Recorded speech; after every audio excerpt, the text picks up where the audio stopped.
Et bonjour, bienvenue sur ma chaîne pour la lecture des énergies de la nouvelle lune du 4 décembre jusqu'aux nouvelles lunes, cycle de la pleine lune du 19 décembre. On va voir ensemble ce que nous pourrions travailler, ce qui va nous aider, ce qui va nous être un tout petit peu plus compliqué. Le petit conseil, un grand conseil général pour tout le monde et également des petits conseils pour tous les signes du coup. Allez, c'est parti. Nouvelle lune, c'est toujours très intéressant ces nouvelles lunes parce qu'on peut vraiment commencer à engager de nouvelles choses. Ça permet de faire le point, de voir ce qu'on avait engagé aussi sur la nouvelle lune précédente. C'est vraiment des petites bornes, des petites étapes, toujours très intéressantes à travailler. On va aller voir du coup l'énergie de cette nouvelle lune du 4 décembre.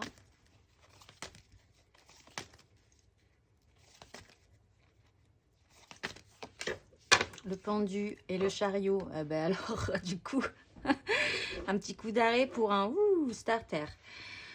On va travailler l'énergie du blocage, l'énergie de surtout la capacité à voir les choses différemment. Peut-être à essayer aussi de sentir le moment où il faut se mettre en pause pour pouvoir capter ce qu'on n'avait pas compris sur une situation, pour pouvoir ensuite reprendre les rênes correctement de notre vie et pouvoir se réactionner.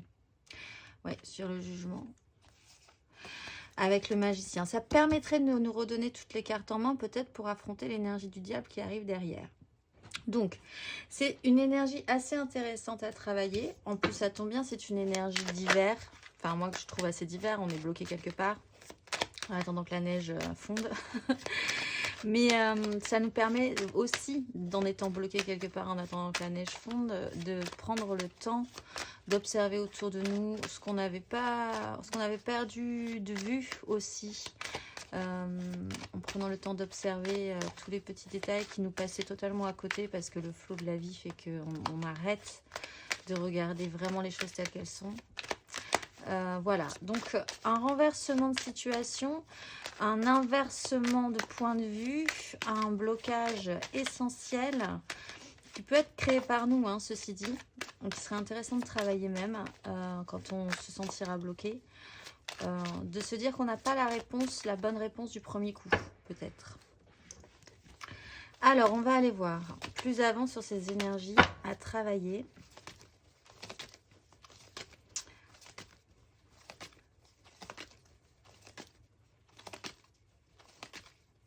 Qu'est-ce qu'on pourra travailler? Ouais, de prendre de la hauteur par rapport à cette situation-là, d'être capable de quitter une crise mentale, d'arrêter de s'énerver parce qu'on est bloqué, d'arrêter de s'énerver parce que, oui, sur une 10 de coupe et un cavalier de coupe, peut-être sur un idéal émotionnel qui demande encore un tout petit peu de perfectionnement, de voir là où c'est important et là où ça ne l'est pas. Pour certains, il est vraiment question aussi de comprendre que si on est bloqué, c'est peut-être parce qu'on n'a pas pris la bonne direction, parce qu'on s'obstine aussi sur une direction, sur une situation, parce qu'on est quand même avant la 6 d'épée, il y a quand même la 5 d'épée qui est majoritairement stérile, qui n'a plus de sens, mais où les gens continuent à brasser de l'air, à brasser des mots durs, à brasser du vent, à brasser tout ce qu'ils peuvent, parce qu'ils ne veulent pas sortir, ils ne veulent pas lâcher le morceau. Et en fait, c'est ça qu'il faudrait apprendre à gérer sur ce cycle-là, c'est vraiment de se dire, est-ce que c'est vraiment ça l'important finalement? Pourquoi je veux pas lâcher le morceau? Pourquoi je veux avoir raison? Pourquoi l'autre personne veut avoir raison aussi, hein? Ça permettrait de changer d'angle de vue, de point de vue aussi, de se mettre à la place de l'autre. Et ce qui permettrait aussi de quitter une crise sereinement, même si on n'aura peut-être pas gagné le morceau. Pour le moment, ce n'est que des étapes. Ça ne vous dira pas que vous n'allez pas gagner le morceau plus tard, si vraiment c'est important pour vous, mais d'apprendre à lâcher du lest, à quitter le mental compliqué, finalement à avoir cette énergie du pendu. On va aller voir l'énergie aidante là-dessus. Qu'est-ce qui pourra nous aider? Qu'est-ce qui va nous aider? quelle énergie va venir à notre secours? L'As de coupe, l'émotionnel. Quittons le mental, les prises de tête. De toute façon, on l'a vu, le mental, il est compliqué en ce moment. Pour aller vers la vraie émotion, l'As de coupe, celle qui déborde, celle qui naît en nous, source de vie, pour aller vers une maturité émotionnelle, savoir ce qu'on désire aussi, pour pouvoir vraiment l'engager plus sérieusement. Ce qui est important, c'est cet As de coupe. C'est la vie en vous. C'est cette source de vie, c'est d'avoir envie de vous lever le matin, c'est cette énergie-là, envie d'aimer de nouvelles choses, d'aimer des gens, pas d'être dans la crise et les prises de tête et le conflit. C'est un nouveau départ, c'est quelque chose d'à nouveau potentialisable en fait. Pour certains, on va aussi vous proposer un nouvel amour, hein, littéralement, ou une nouvelle source émotionnelle positive qui est naissante, totalement potentialisable mais absolument pas construite. Et je pense que rester dans une 5 d'épée ne serait pas la solution. Et c'est peut-être pour ça que vous êtes bloqué. Et c'est pour ça que vous devez travailler ça. Pour pouvoir laisser de la place, prendre une aération, prendre de la hauteur sur ces crises mentales, pour pouvoir laisser suffisamment de place à cette As de coupe. L'énergie challengeante, du coup, celle qui va être un tout petit peu plus compliquée à gérer. Qui va nous titiller, nous gratouiller, appuyer là où ça fait mal.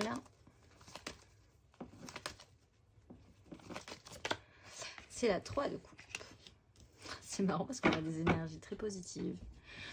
8 de bâton, As de bâton, la force. Alors, moi je peux y voir plusieurs choses dans cette 3 de coupe. Elle est certes très positive. Alors déjà, ça peut être compliqué d'arriver avec notre petit As de coupe naissant à réussir à faire quelque chose, à créer la joie, en fait, en se débarrassant d'un mental complexe.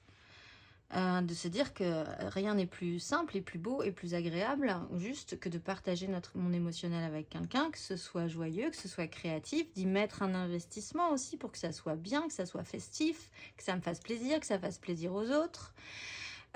Si vous êtes dans une crise mentale, ça peut pas être possible. Il faut avoir une aération d'esprit, en fait, vraiment. Il faut décrocher de son ego aussi. Il faut lâcher prise. Il faut arrêter de vouloir gagner pour gagner et revenir à une simplicité émotionnelle. Mais c'est aussi compliqué à gérer, je pense, une énergie complexe à gérer, cette 3 de coupe, parce qu'elle ne peut être que superficielle. Et que pour certains d'entre vous, c'est ça qui va être compliqué à faire. Décrocher de son ego, d'une prise de tête mentale, pour aller un petit peu plus en profondeur que la 3 de coupe. Avec un As de coupe, on arrive à une 4 de coupe et on restabilise son émotionnel. C'est un tout petit peu plus construit et on peut se reposer là un moment aussi, ce qui pourrait expliquer aussi l'énergie du pendu. Mais on arrive à définir ce qu'on veut vraiment et ce qui est solide émotionnellement. On a construit quelque chose. Donc, pour certains, une difficulté à dépasser la superficialité des émotions, parce que crise mentale, parce qu'on ne se sent pas capable de donner ou d'investir plus dans un relationnel. Peut-être parce qu'il s'est passé des choses compliquées précédemment, peut-être parce qu'on a un problème d'ego. Mais également d'arriver pour d'autres à créer cette joie simplement. Mais simplement ne veut pas dire superficiellement, en fait. Ça ne veut pas dire la superficialité des relations. Ça veut dire juste simplement. Et que ça fasse juste du bien. Et pas bling bling, en fait. Voilà, c'est vraiment cette notion-là. On va aller voir le conseil de carte majeure. Et puis après, on va aller voir les petits conseils pour tout le monde.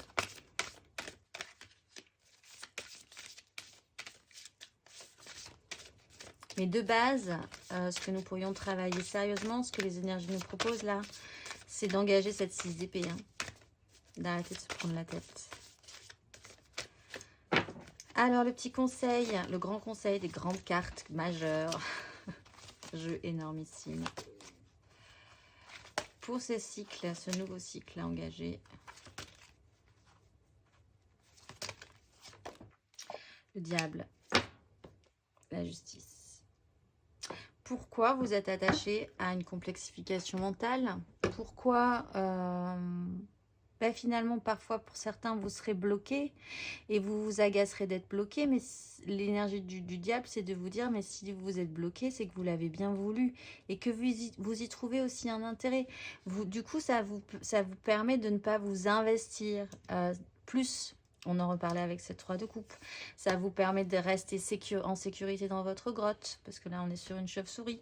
Donc, vous y trouvez toujours, dans ce système du diable, un côté positif. Mais, parce que le diable n'est pas négatif forcément en soi. Il a un intérêt. Vous avez pactisé avec quelque chose qui vous a apporté du confort, une sécurité, du plaisir. Mais c'est quand même une énergie à travailler parce que de base, si on était dans la 5 d'épée, ça devient problématique. C'est stérile, on n'arrive plus à avancer. Et donc, ça crée cette énergie de blocage encore plus forte. Donc, réfléchir à, au lieu de vous dire que si vous êtes bloqué, c'est à cause des autres. Peut-être, mais les autres réagissent aussi en fonction de vous et de l'énergie que vous dégagez. C'est difficile à entendre sur certaines situations, et j'en ai bien conscience, mais on dégage une énergie et on attire aussi les gens qui sont attirés par notre énergie. Et donc, sauf cas grave et majeur, et le résultat est là quand même au final. Donc, pourquoi vous êtes attaché à ce système-là? Quel intérêt y trouvez-vous aussi? Est-ce que vous voulez vraiment vous détacher de ce système-là? Parce que ce n'est pas une obligation de se détacher de ce système-là aussi. On est sur une énergie de pendu. Peut-être y trouverez-vous également un confort dont vous avez besoin. Mais c'est quand même tous ces questionnements-là à travailler. Si le cœur vous en dit, évidemment, parce que personne n'est obligé de rien. Hein. Sur ce nouveau cycle de la nouvelle lune. Allez, c'est parti, on va aller voir les conseils sur ces énergies, du moins pour tous les signes. On va aller voir un petit conseil pour les béliers. Qu'est-ce qu'on leur conseille aux béliers?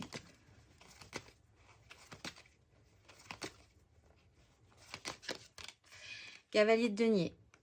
Bon, bah ça va vous demander du temps. Acceptez que ça vous demande du temps. Encore une fois, les béliers, moi je crois vraiment que vous avez bien capté l'énergie du cavalier de denier. Il a été difficile à digérer celui-là, mais il est digéré. Vous comprenez comment il fonctionne. Donc il va falloir continuer ce programme, ce processus. Roi de coupe, être mature émotionnellement. Prendre votre temps, prenez votre temps, soyez sérieux sur cette progression, vous faites du bon travail, c'est aussi ça qui est indiqué avec cette énergie du cavalier de denier, vous faites du bon travail, soyez-en sûrs, même si vous avez l'impression de ne pas avancer aussi vite que vous le voudriez, soyez sérieux aussi dans vos relations, mettez-y de l'application. Prenez ça au sérieux aussi, vous avancez aussi par rapport à ce système-là, si vous aviez des problèmes relationnels. Voilà, les béliers, continuez vaillamment, comme toujours. On va aller voir le conseil pour les lions. Un petit conseil pour les lions. Sur ces énergies, qu'est-ce qu'on leur conseille sur ce nouveau cycle? 3 de bâton. Bon, ben un peu comme les béliers finalement. Envisagez l'avenir radieux. Vous avez toutes les cartes en main si vous sortez d'une crise mentale. Continuez à programmer ce qui vous fait rêver, ce qui vous donne envie. Projetez-vous par rapport à ça. N'ayez pas peur de vous projeter par rapport à ça aussi. Si vous êtes réellement bloqué sur ce nouveau cycle, ça ne vous empêche pas d'entretenir vos désirs, de projeter plus sérieusement vos désirs, de les réfléchir peut-être un petit peu mieux. Ce blocage vous permettra peut-être de voir ce que vous n'aviez pas envisagé. Le petit détail qui fera la cerise sur le gâteau sur vos projections positives. Donc, ne laissez pas tomber ce qui vous anime, ne laissez pas tomber ce qui vous stimule. Entretenez-le, réfléchissez-y, cajolez ce projet, cajolez ces envies. Ça va venir aussi, ça va prendre du temps, mais ça va venir. On va aller voir le conseil pour les sagittaires. Un petit conseil pour les sagittaires.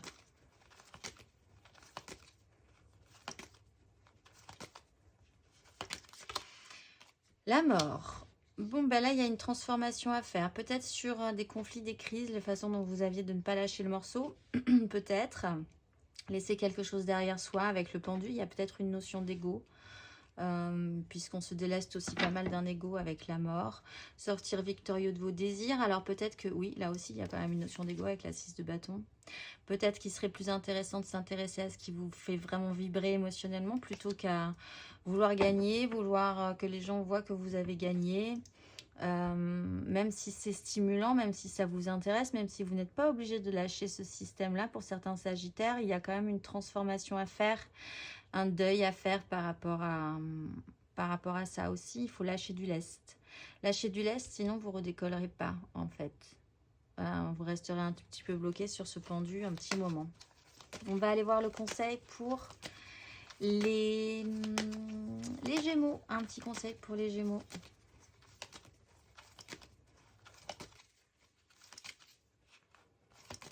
Sur ces énergies, 9 d'épée, jugement. Alors, si vous avez des angoisses hyper profondes, si tout à coup ça réveille quelque chose en vous, ce que je viens de dire, ça a un sens. Il faut le sentir, il faut essayer vraiment d'y réfléchir parce que vous avez le jugement qui pourrait vraiment vous réactionner, vous donner une deuxième chance de vous sortir de ces problématiques. Quitter la crise. Et accepter que la vie vous emporte, en fait. Lâcher prise. Donc, ça peut créer quand même pas mal d'angoisse. Ça a un sens. Donc, pas de panique. Les angoisses, elles ont toujours un sens. Elles ont un message à vous transmettre. Si vous êtes angoissé, c'est que ça touche quelque chose en vous. Alors, il faudrait quand même essayer de prendre le temps de voir ce que ça touche en vous. Et de ne pas vous laisser totalement envahir et une bouffée d'angoisse, en fait. Littéralement mangé par l'angoisse. Parce que de toute façon, ces angoisses, ce n'est que des espèces de petits fantômes qui vous tournent autour, qui sont peut-être un peu étouffants ou anxiogènes.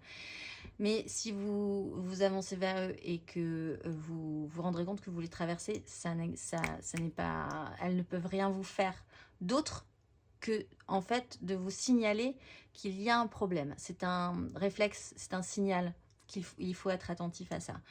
Donc, conseil, soyez attentif à ça aussi. Voyez pourquoi, essayez de comprendre pourquoi. N'en ayez pas peur, vous avez une seconde chance de traiter ce problème-là, les Gémeaux, sur ce nouveau cycle. On va aller voir le conseil pour les balances. Un petit conseil pour les balances. Oups, plein, tout est tombé. Alors, je vais tout ramasser. Hop. Ah, c'est la 3 d'épée qui était tombée. Les balances, ils veulent pas de 3 d'épée. La 3 d'épée sort du jeu et s'en va loin. Mais on va quand même demander un petit conseil pour les balances. Le monde. Bon, acceptez de clôturer quelque chose. Il faut être dans la maîtrise sur cette situation. Il faut repartir avec un nouveau désir. Il faut que ça grandisse en vous. Il faut potentiellement faire des choix, ce qui peut vous angoisser. Il y a une grosse fin de cycle à clôturer. Il faut que vous en soyez content. Il faut que vous trouviez ça suffisamment plein et entier pour ne plus avoir envie d'en rajouter une couche. Il y a de la réussite dans cette énergie du monde, hein, mais il faut quand même passer ce cycle et le clôturer. Et vous sentir entier dans cette clôture pour vraiment engager un nouveau départ sur autre chose, sur un nouveau cycle. On va aller voir le conseil pour les Verseaux. Un petit conseil pour les Verseaux. 10 d'épée. 7 de coupe et justice. Il faut voir la vérité en face, là. Les Verseaux. Il faut arrêter de se voiler la face. Il faut vraiment accepter que la goutte d'eau fasse déborder le vase. Il faut en finir avec les gens qui vous illusionnent, qui vous créent des illusions, vos propres illusions aussi. Il serait temps d'aller voir aussi dans tous ces fantasmes, toutes ces nouvelles potentialités, toutes ces émotions, ce qui est vrai, ce qui n'est pas vrai, ce qui est superficiel, ce qui n'est pas superficiel, qu'est-ce qui est important pour vous émotionnellement et qu'est-ce qui ne l'est pas ou qui ne l'est plus. Peut-être que vous allez devoir effectivement passer une situation un peu tendue où il va falloir achever vraiment un vieux cycle qui peut être un peu délicat et douloureux. Mais ça sera pour le meilleur, puisqu'après, ça sera beaucoup plus clair et que vous aurez un rendu, vous verrez la vérité en face et vous pourrez faire en conséquence. Et après, on a un as d'épée qui arrive, vous pourrez très très facilement repartir sur un nouveau cycle. Aussi, avec une vision beaucoup plus claire. On va aller voir le conseil pour les cancers. Les cancers.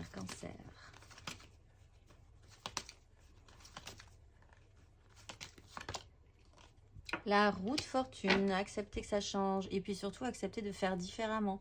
Accepter que la vie, c'est une évolution et que vous êtes dans cette roue et que là, on va vous proposer quelque chose.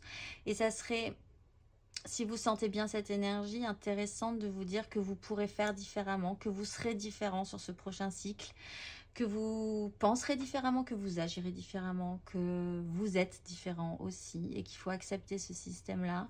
Il y a le soleil qui arrive, le valet de coupe. Vous repartez quand même plutôt frais et apprenant après très ouvert. Il y a une douceur et une tempérance qui s'installent, une compréhension. Mais il faut accepter d'agir sur cette roue de fortune parce que la vie vous le propose. La vie ne le propose pas en permanence d'agir sur notre cycle, sur notre mouvement de vie. Donc profitez-en. C'est un cadeau. On va aller voir le conseil pour les scorpions. Un petit conseil pour les scorpions sur ce nouveau cycle.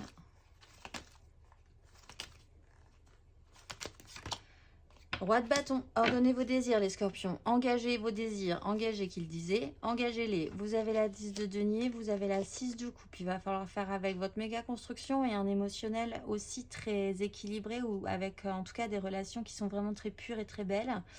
Donc en espérant que ce soit dans le même clan, hein, dans la même 10 de denier, il y a quand même du boulot sur ce que vous voulez vraiment en fait. Et ce que vous pourriez assumer. Donc... conseil, vous avez la maturité, vous avez des désirs, vous avez de la puissance, vous avez du charme, du charisme, de l'allure. Les gens peuvent vous suivre. Pensez bien que vous pouvez incarner cette énergie-là, sinon les gens ne vous suivront pas. Voilà, ça ne donnera pas envie. Donc, vous-même, soyez-en convaincus. Et projetez-vous, organisez-les, faites des choses par rapport à ça. Vous avez la puissance. On va aller voir le conseil pour les poissons. Un petit conseil pour les poissons pour ce nouveau cycle. Qu'est-ce qu'on leur conseille aux poissons? Cavalier de bâton, mettez-y un grand coup. Alors, il n'en faut pas beaucoup parce que le cavalier de bâton, il ne tient pas trop sur la longueur, mais il y a encore un dernier coup à faire, un dernier coup à donner. C'est l'impulsion. Il faut que ça soit sincère, il faut que ça soit sincère aussi. Il est question de sincérité, d'honnêteté dans ses désirs, dans cette action. On vous demande aussi avec le chariot vraiment de contrôler ce mouvement, de vraiment être maître de la direction à prendre. Il ne faut pas se laisser brinque-baller par à gauche, à droite, les événements, les aléas, les gens qui vous disent mais si, mais non, il faudrait faire ci, il faudrait pas faire ça. Soyez focusés, soyez sincères avec vos désirs et mettez-y un coup et tout se passera bien, la ligne. Vous allez défoncer le truc et vous allez passer l'obstacle, j'ai l'impression. Contrôlez... Ne vous laissez pas non plus distraire par les avis des uns et les avis des autres. On va aller voir le conseil pour les taureaux. Là, les taureaux qui n'ont pas envie non plus de la 4 d'épée.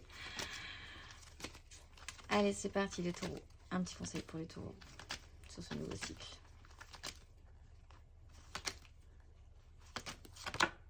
Deux de denier. 7 de denier. Bon, ben en attendant, les taureaux, faites un jour après l'autre. Essayez de garder l'équilibre. Soyez attentifs à tout ce que vous pouvez capter. Parce que la 2 de denier, on est capable de saisir la balle au bon. Toutes les balles qui passent, parce qu'on est réceptif, parce qu'on se prend pas trop la tête non plus sur le demain, sur le pourquoi. Il y a cette notion de patience. D'attendre de voir ce que vous allez pouvoir récolter pour la suite, des nouvelles graines qu'on va vous donner, des nouvelles opportunités qui vont arriver. Ne vous prenez pas trop la tête sur ce nouveau cycle, en tout cas sur le concret, le matériel de votre vie. Restez ouverts, gardez l'équilibre, soyez réceptifs et saisissez ce qu'il y a à saisir. On va aller voir le conseil pour les vierges, un petit conseil pour les vierges pour ce nouveau cycle.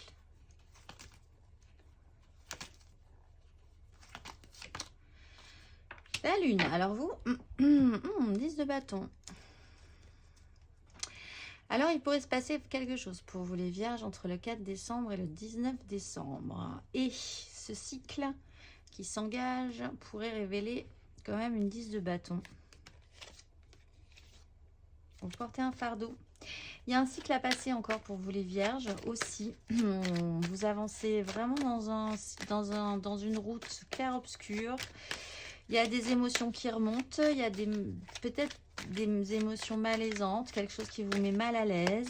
Et en même temps, c'est toujours intéressant d'aller voir ce qui se passe dans ce qui vous met mal à l'aise parce que ça a un sens aussi, sinon ça vous mettrait pas mal à l'aise. Donc c'est toujours intéressant à travailler puisqu'on est dans des énergies qu'on pourrait travailler.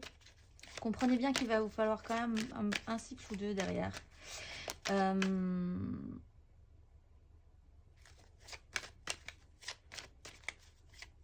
Faites attention aussi à ce qui pourrait remonter de vous dans vos réactions. Parce qu'il y aura peut-être des réactions que vous ne maîtriserez pas dans ce qui pourrait remonter. Puisque de toute façon, ça réveillerait quelque chose que vous n'avez pas spécifiquement envie de voir. Ça serait intéressant du coup de le voir et d'oser l'affronter. Mais voilà, des réactions peut-être pas forcément... Mais dis donc, ça saute. Pas forcément très agréables à ressentir, mais pourtant intéressantes à travailler. On va aller voir le conseil pour les Capricornes. Un petit conseil pour les Capricornes. 8 de bâton, laissez-vous porter par la vague, laissez-vous la chance d'être à nouveau actionné, à nouveau énergisé, à nouveau réceptif à tout ce que la vie pourrait vous donner. Vraiment, laissez-vous porter, acceptez un mouvement qui n'est pas le vôtre non plus et vous dites ça, vous n'allez pas en mourir parce que rien n'est à votre rythme sur ce nouveau cycle. Soyez quand même réceptif, ne soyez pas braqué, ne soyez pas bloqué par ce que la vie vous propose. On va finir par le petit exercice de la géométrie sacrée. Du coup, si je retrouve mes cartes encore parce que j'arrête pas de les déplacer, elles sont là. Alors, qu'est-ce qu'on pourrait débloquer vraiment aussi, et on va travailler là-dessus, sur cette nouvelle lune. Prise de conscience. Je ne vais pas la prendre, mais elle est quand même sortie. Donc, je vous le dis. Allez, c'est parti. Qu'est-ce qu'on pourrait débloquer dans ces énergies de nouvelle lune? Le chakra racine et l'affranchissement, oui, un peu quand même. Alors, le chakra racine, la fréquence du chakra racine, la fleur de vie rouge, stimule la passion et renforce notre sentiment de sécurité sur le plan physique, à la fois dans notre corps et dans le monde physique. Je vous lis l'affranchissement. La fréquence de l'affranchissement soutient notre capacité à nous exprimer pleinement et en nous unissant aux autres avec l'assurance profonde que nous sommes tous connectés les uns aux autres à travers la même source. Alors, le petit exercice associé au chakra racine. Première carte du jeu. Ceci dit. Prenez le temps de scanner mentalement votre corps. Quelles sont vos sensations? Essaye-t-il de vous communiquer une information? Vous sentez-vous ancré? Quelle est la profondeur de vos racines? Avez-vous le sentiment d'être connecté à la terre-mère et au cosmos? Observez votre lien au plan physique. Quand avez-vous marché pieds nus dans la nature pour la dernière fois? Je vous souhaite un excellent nouveau cycle du 4 décembre à la pleine lune du 19. Je le rappelle, le 19, on peut vraiment faire un point sur ce qui a été travaillé. Et je vous dis à bientôt.